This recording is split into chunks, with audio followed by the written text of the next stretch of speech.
कि ऐ मुसलमान लड़की, जब तू जवान हो गई, बालिग हो गई, तो घर से जब तुझको निकलना है तो पर्दे में निकलना है।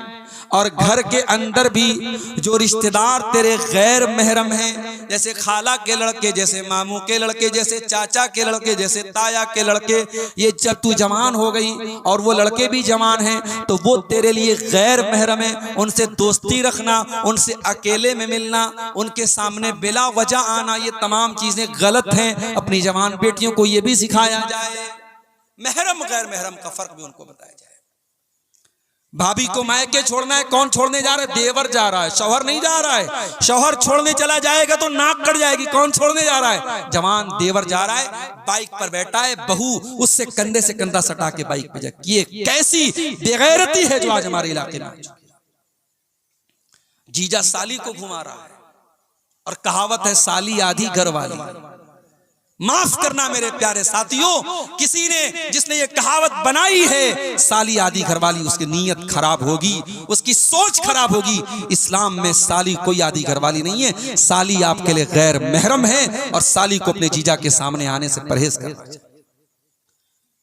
आप अपने जीजा जी को भाईजान, पता नहीं आपके सीमांचल में क्या बोलते हैं, कटिहार में, पूर्णिया में क्या बोलते हैं, हमारे यहाँ कई भाईजान बोलते हैं।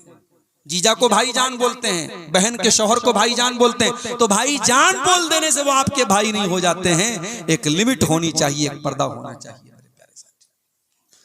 नबी अकरम के पास एक सहाबी आते हैं, सवाल करते हैं, अफरअयतल हमवा या रसूल अल्लाह, अय अल्लाह के नबी, क्या देवर भी भाभी के पास अकेले में नहीं जा सकता? जीजा साली के पास अकेले में नहीं जा सकता? आज आपके बनारस के करीब में मऊ में जानता हूं, मुबारकपुर में जानता हूं, आजमगढ़ में जानता हूं, आपके सीमांचल के भी बहुत सारे इलाकों में ये चीज मिल जाएगी। शौहर बाहर कमाने गया है, ज्वाइंट फैमिली सिस्टम है, बीवी उसी फैमिली में रहती है, देवरों के साथ, जेठों के साथ, ज्वाइंट फैमिली सिस्टम में शौहर दूर रह रहा है, परदेश में रह रहा है, और उसकी जवान बीवी उसी घर में रह रही है। देवरों और जेठों के बीच में कोई पर्दा नहीं है।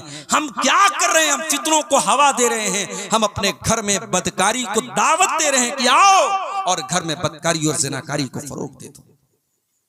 मेरे प्यारे साथियों, नबी ने फरमाया देवर अपनी भाभी के लिए मौत है, जीजा अपनी साली के लिए मौत है। महरम और गैर महरम का फर्क भी हमारे घर में होना चाहिए। अगर ये फर्क नहीं है तो इस बेहयाई को अपने घर से निकाल दो।